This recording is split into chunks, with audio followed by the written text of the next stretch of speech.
On April 22nd, the Wisconsin Senate voted to pass a bill that would expand postpartum Medicaid, and the vote was almost unanimous in favor of expansion with a bipartisan showing of support.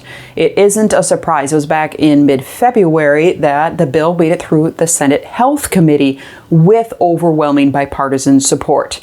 In Wisconsin, a woman's Medicaid coverage lasts only 60 days postpartum before her eligibility threshold drops. This bill would extend that eligibility threshold for 12 months. Currently, Wisconsin is one of only 2 states that has not expanded Medicaid postpartum, the other being Arkansas. Even states that did not adopt a full Medicaid expansion under the Affordable Care Act did expand Medicaid postpartum.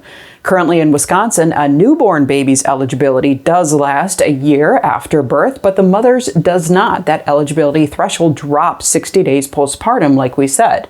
One of the bill's co-sponsors, Senator Jesse James, a Republican out of Thorpe, Wisconsin, said, "If we can give babies a year of care, we can do the same for the mother who brought them into this world." It was the American Rescue Plan Act that first gave states the option to expand Medicaid postpartum, and it was the Consolidated Appropriations Act that made that option permanent for states to adopt as they saw fit. And like we said, every state except for Wisconsin and Arkansas have taken them up on that offer. The purpose was to help improve maternal health and coverage stability and to help address racial disparities in maternal health. So what's next?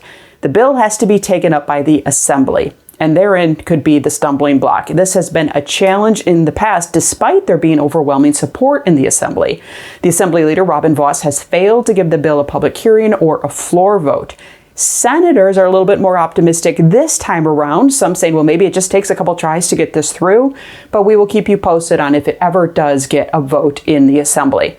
If it makes it to the governor's desk, he's likely to sign it. Governor Evers has even put postpartum Medicaid expansion in his own budget draft. You can read more about the victory in the Senate. We'll link to that bill in the description below.